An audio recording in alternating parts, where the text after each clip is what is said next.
Okay, so for this spin test timing here, I am going to rip this one up.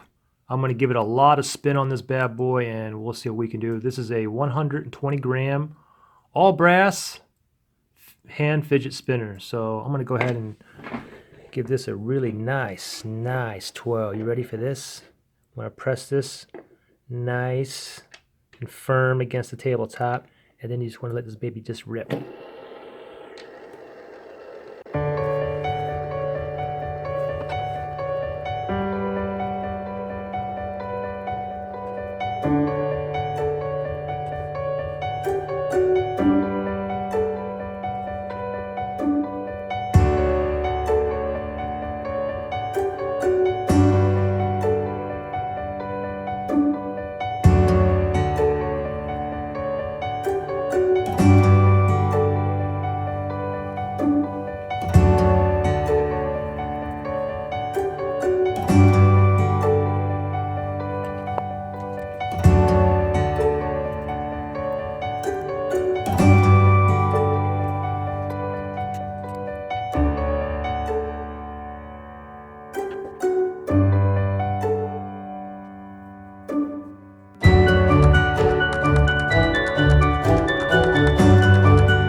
Unbelievable. 5 minutes and 50 seconds. That is almost 6 minutes in a continuous spin for this 120 gram hand fidget spinner. Now this thing is heavy. 120 grams is the heaviest one I have. This is even heavier than this one. This is 105 grams.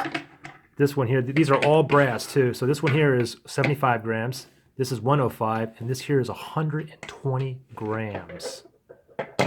Crazy. Anyways, hope you guys liked this video. If you did, please give me a thumbs up and subscribe for more videos like this. And of course, there's going to be some more giveaways and spinners too. Thanks for watching, guys. Bye.